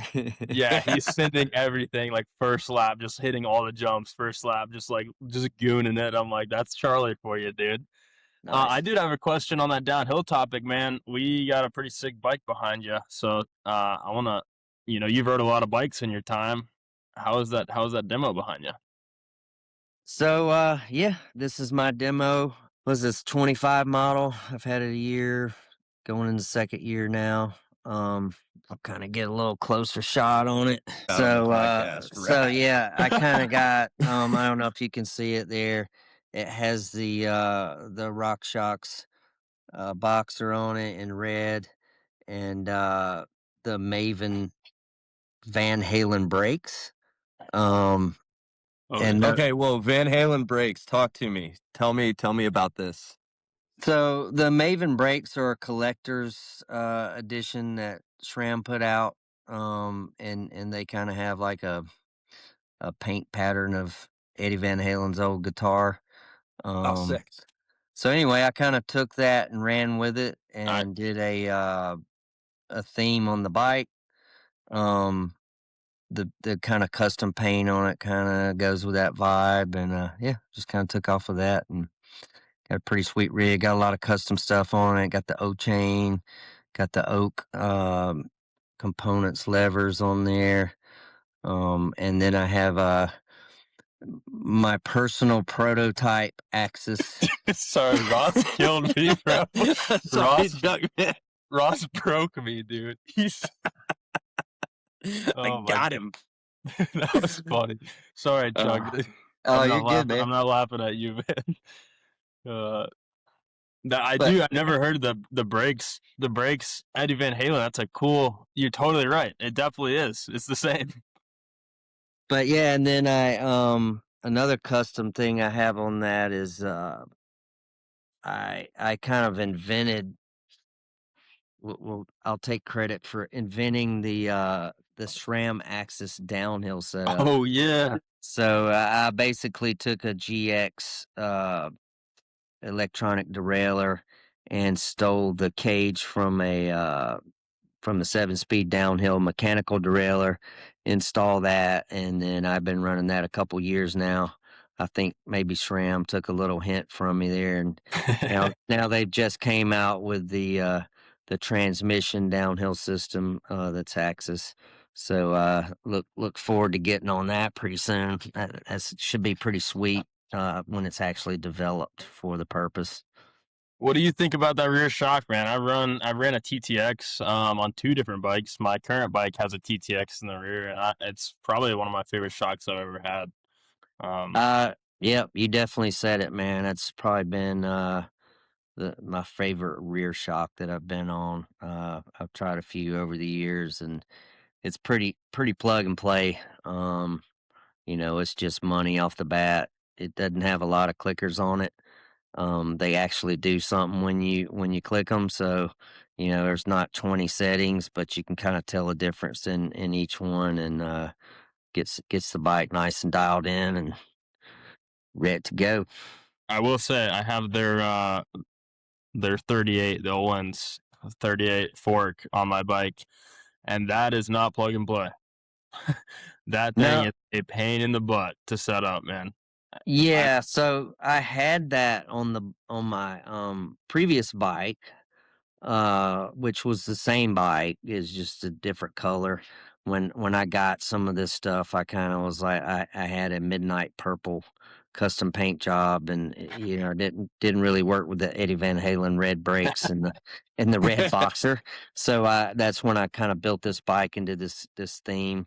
When I got up to Windrock, just thought I'd have fun with it. But yeah, back to the Olin's fork. So it for me, it was a race fork, and I think that's kinda how they build their stuff. Uh, so at race pace, it felt pretty good, but for other aspects of riding, I kinda struggled to get it to set up. It's kinda harsh on small bumps and Mm, whatnot, and to be fair, kinda what we spoke on with the amount of adjustment on the rear shock, I think the way Olin's, does things is kind of they design it to be like a race fork, and then it yeah. can offer different aspects, but those adjustments I think kind of have to be done more internally. So there are some tricks that you can do to get that thing to ride a little more supple on the top, and to I'd love get to hear your tricks because I believe I've convinced myself I need different shim stacks at this point because I or something needs to be changed because I have this big problem where I want it to run like a Lyric or a Zeb, and it doesn't run like a Lyric or a Zeb. yeah. And so anytime I'm at Jared's and I want to hit the big jumps and I'm landing off of a 50-foot jump, it bottoms out. It's if I hit a drop, I hit crown no matter. And I have like 3 times the amount of pressure I'm supposed to have in my ramp up chamber, and it's still bottoming out. Because I want that plushness on the initial stroke, like a Lyric has. With like when I was running 2 tokens in a Lyric, I would have that, that nice, smooth, not harsh bottom out. And I've been chasing that feeling with this fork, and I'm ready to just throw it in the garbage. To be honest with you. Yeah, I do a little YouTube research. There's like a bump, some type of bumper you can remove Hmm. that makes that top out a little bit softer. Okay. But yeah, I kind of experienced a similar thing. It's kind of hard to get both of those.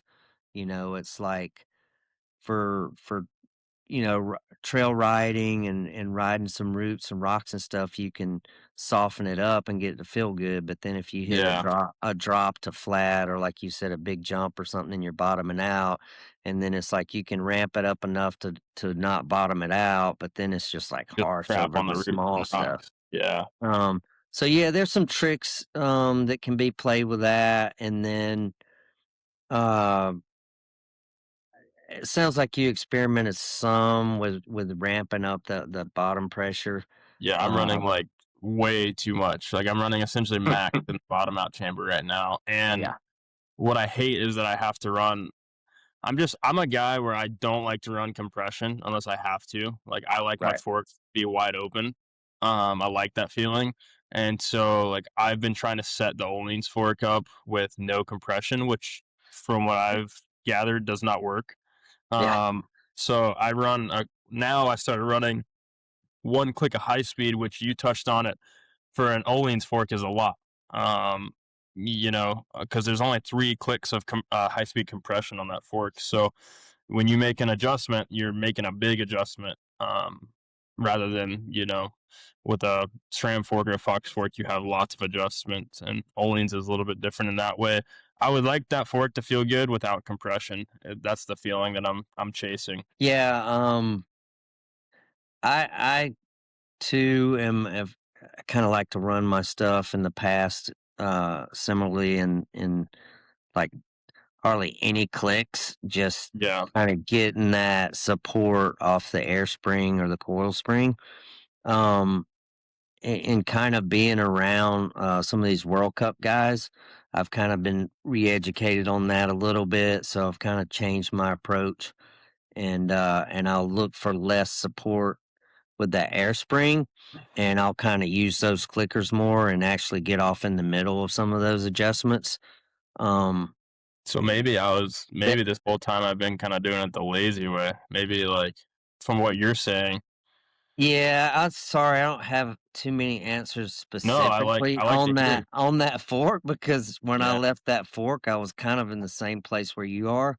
And then I've got this boxer, and so that was kind of where I asked some of those guys with like that World Cup level tuning experience, kind of some of their opinions on it, and they helped me set this fork up that way.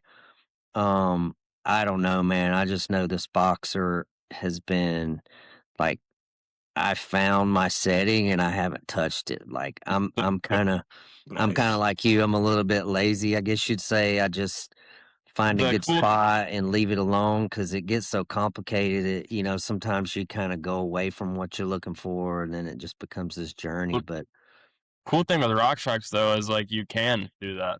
Like I've ran RockShox suspension for years, and I can almost get on a bike out of the box, put my air pressure in it, and feel right at home, like Yeah. immediately with RockShox suspension. yeah, Which is where I guess where my kind of frustration is coming with this old Neens fork. But yeah, we'll find it. We'll get there. I'm not I ready got an for idea. Take it to Chucky. Make it his problem.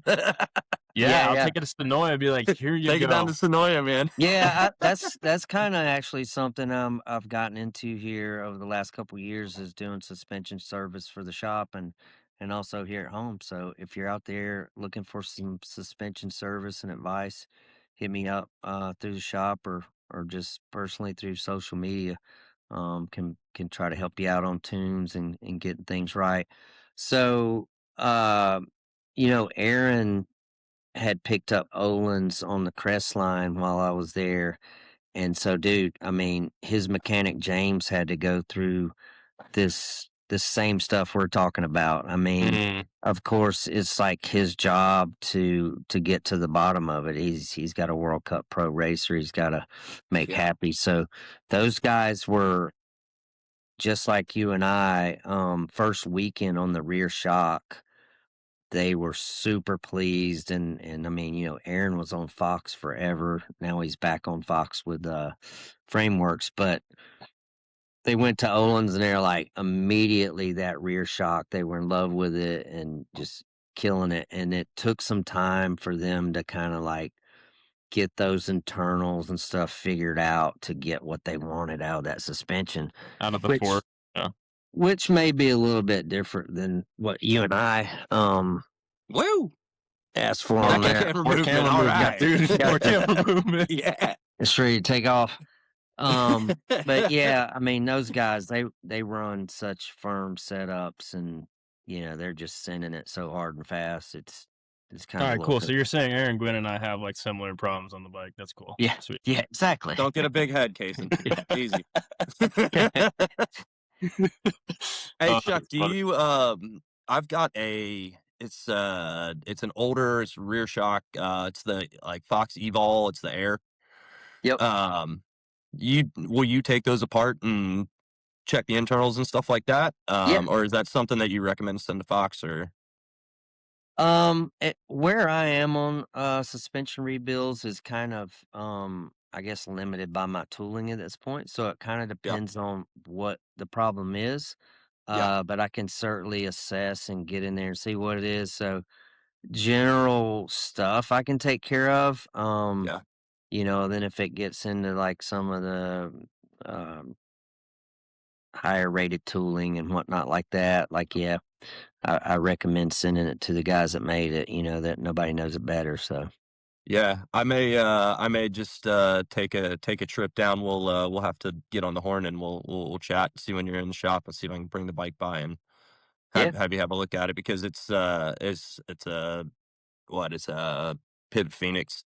And I just feel like Oh it's yeah. 27.5. So I feel like the rear is just sagging so bad and I'm pedal striking on the thing. What year Um, is that bike? I think it's a 19. Okay. It I had was like Dustin Watts. yeah, I had like a 17 version of that bike. Yeah. Come with it had a Fox Air shock on it. So it was a good bike.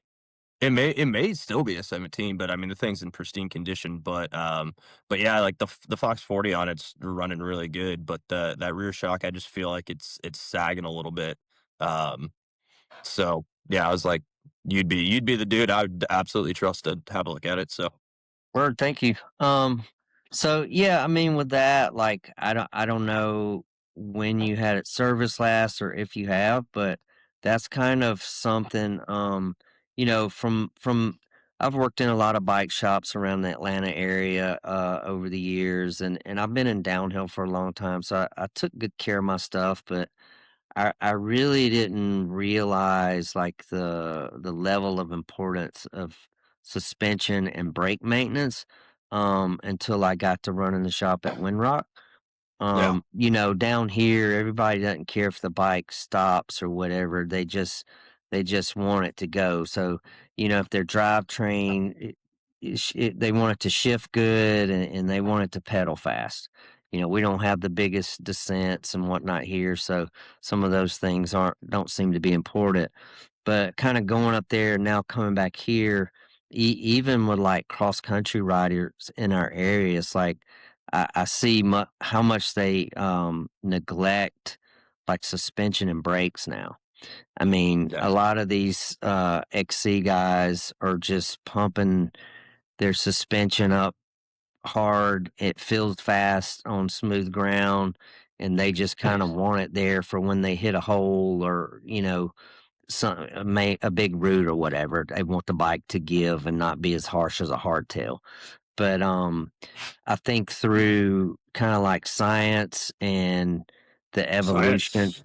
science, the evolution of like tires and so forth. I kind of got to thinking about if you follow road bikes at all, like, 20 years ago, we used to be on like this little skinny 20C tire and put, freaking 150 pounds of air in it. And it feels like a rock, but it's a rocket. It's fast.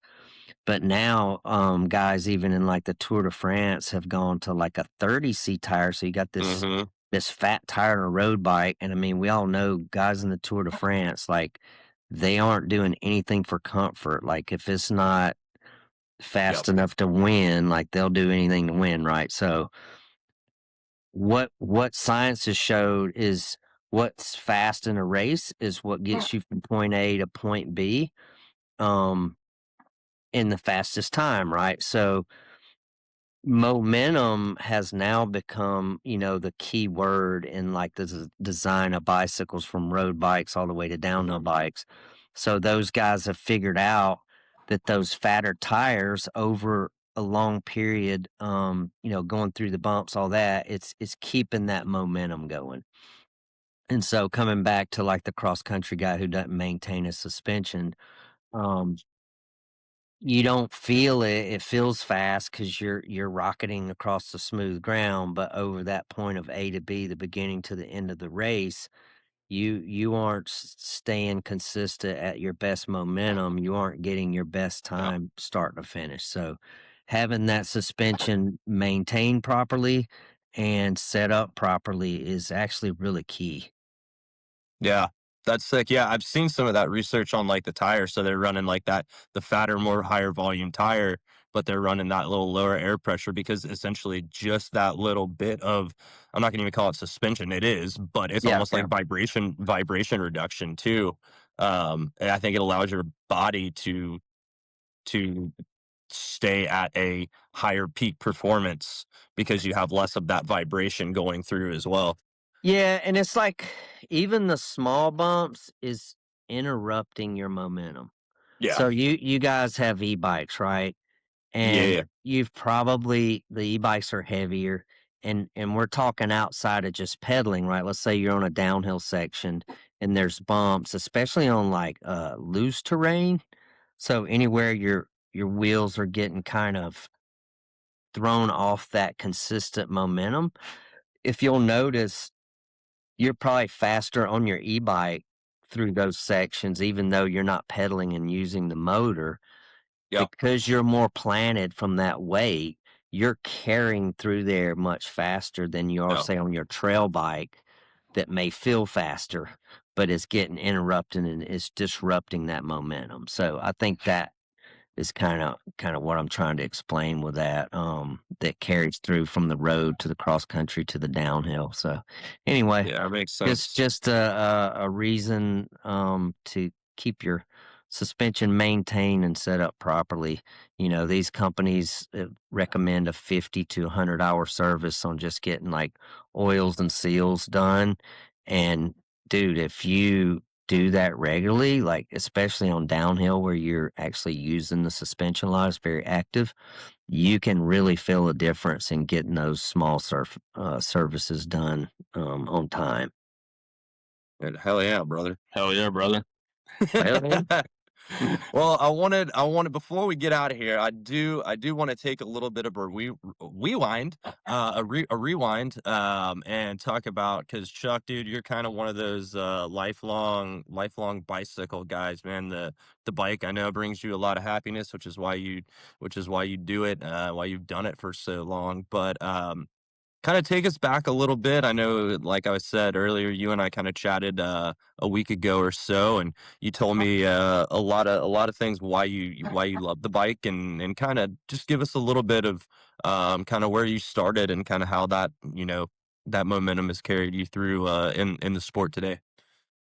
Well, my dad kind of started me out early. He threw me on the tank of his dirt bike back when I was 3 years old or whatever, and would take me out trail riding. And then I got my first motorcycle at about 4.5, and started following him on the trails. And then later on, about 9 or 10, I got into BMX racing. Um, and I don't know, man. I think biking is kind of a release, escape from all the crap going on in the world. Just gives you a reboot. And it's just something that I'm personally passionate about. I feel like anything that you're gonna, you know, have any regularity about and um, consistency to like continuing to do it. It's like you have to have that passion for it. And I don't know, it's just always kept me going. Kind of refreshes me through life and struggles of life and things that happen. Kind of go out, take a bike ride, get it off your mind or think through it. And yeah, just gives you that positive aspect toward the rest of life that you can do things and get through them. Yeah, dude. Well, thanks for sticking with it, man, and thanks for being such like a integral part of what I'm gonna call like just the Southeast riding community, man. It's sick to see everything that you've done. It's been sick to race with you throughout the years, man. And I know we could sit here for a couple hours just talking about some of the stories when I know you and I took a trip up the beach. We were hanging out with Ethan Quayle. Oh yeah, well, That man. was the old Quayle man, um and like, cause I know, and you've got hundreds, cause you grew up, or when, not grew up necessarily, but when you were racing against Shaun Palmer, you were racing against John Tomac and those guys, and doing some XC and just some gravity. So like you've been around the block, and I just want to say, one, thanks for being on the show and coming on with us, and then two, thanks for everything, cause I mean you've supported um kids coming up. You've kept me in the sport too. You've given me a rabbit to chase for for a lot of years for sure. So thanks for all that, man. We really, really appreciate it. Cool. Thanks for having me on. Yeah, that's been one of the things about, I guess, about being old is I've got to experience my BMX days. They were kind of the OG legends that I got to look up to, and then when I got into mountain biking, some of those guys were in mountain biking, or they were new ones that were in mountain biking, like you said, with the Palmers, the Lopes, the Wade Boops, Carter, like all these legends.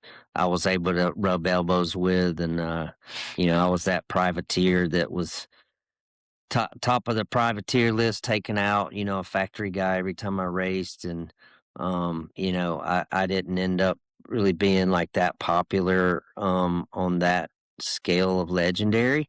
But every race I did, like it was my mission to gain the respect of the people there that day, and I certainly feel like I did that and kind of gave them hell. They knew my name when I left, and it's kind of cool to be in it at that kind of level, But yeah, it's a thing. Like, I'm sure the kids I work with and ride with and stuff, they get tired of hearing the old stories, but it's kind of feel like, you should know your history. And luckily I was coming into both of those sports early enough to where that was kind of in the recent history, whereas now, you got to go back 20, 30, 40 years to kind of know some of those guys. Like, I'll ask some of the cross country kids if they know who Tinker War is or Ned Overend or some of these guys are, and they're like, who?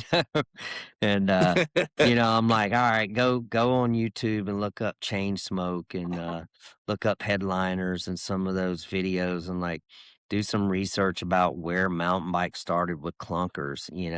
Mountain bikes were kind of invented by Gary Fisher and Mike Senior, the owner of Specialized. All those guys kind of went out mountain biking on beach cruisers, and they were like, well, this part broke, like, what can we rob off of another thing? They were putting like motorcycle handlebars on the bikes. They were doing everything to modify those beach cruisers to make them capable of doing mountain biking. And then eventually they just scrapped the whole thing and started producing their own frames. And then, now some of those guys own bike companies and have given us, the great rides we're on today, and we're able to kind of enjoy doing this with a lot better equipment than a beach cruiser.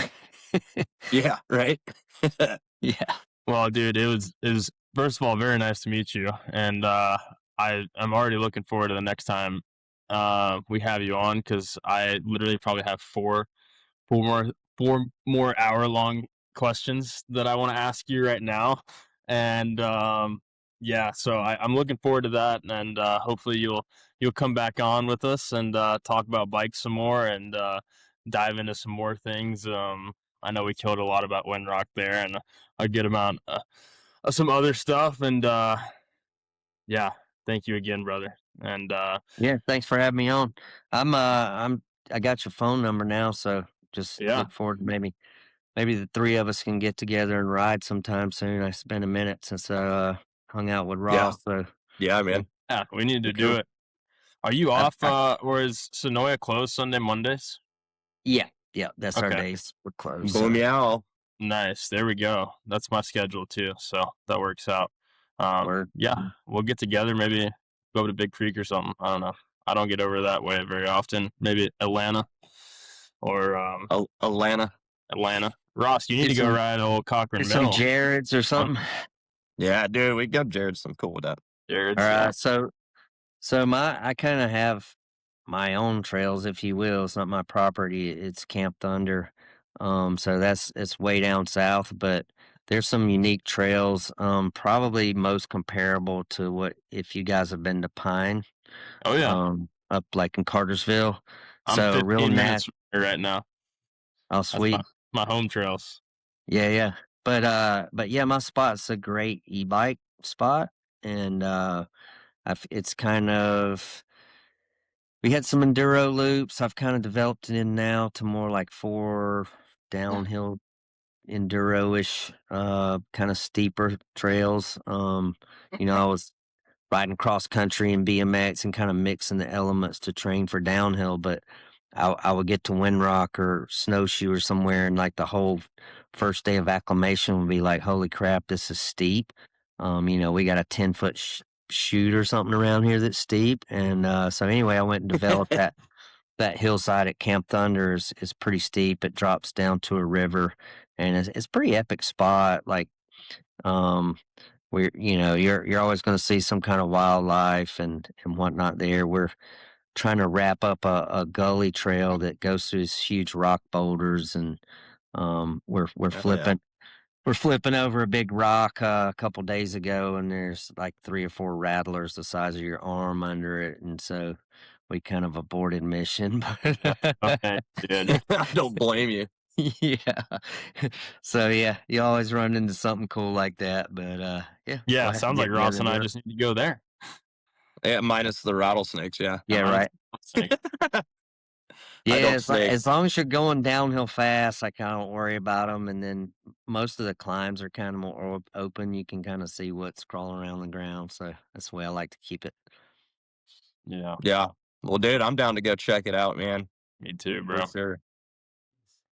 All right, brother. Well, hey, dude, thanks. We appreciate it, and we're looking forward to linking up with you next time. And I'll shoot you a message, and we'll get by the shop and at least go hang out. Yes, sir. All Appreciate it. right. Cheers, brother. Have a good See day. ya. Peace.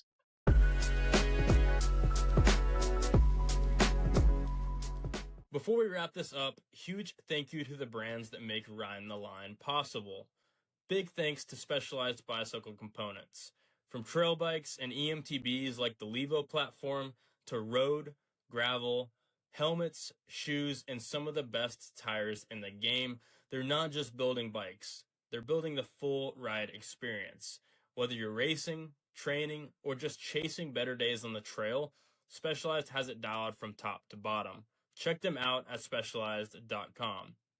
Shout out to CTS Media. Websites, photography, videography, and marketing strategies for brands that actually want to grow. If you're serious about leveling up your business, head to ctsmedia.org. Appreciate Shred It You're On. Innovative jersey solutions that let you run a GoPro or action cam straight through the jersey while keeping your sponsors visible. Built for riders who create.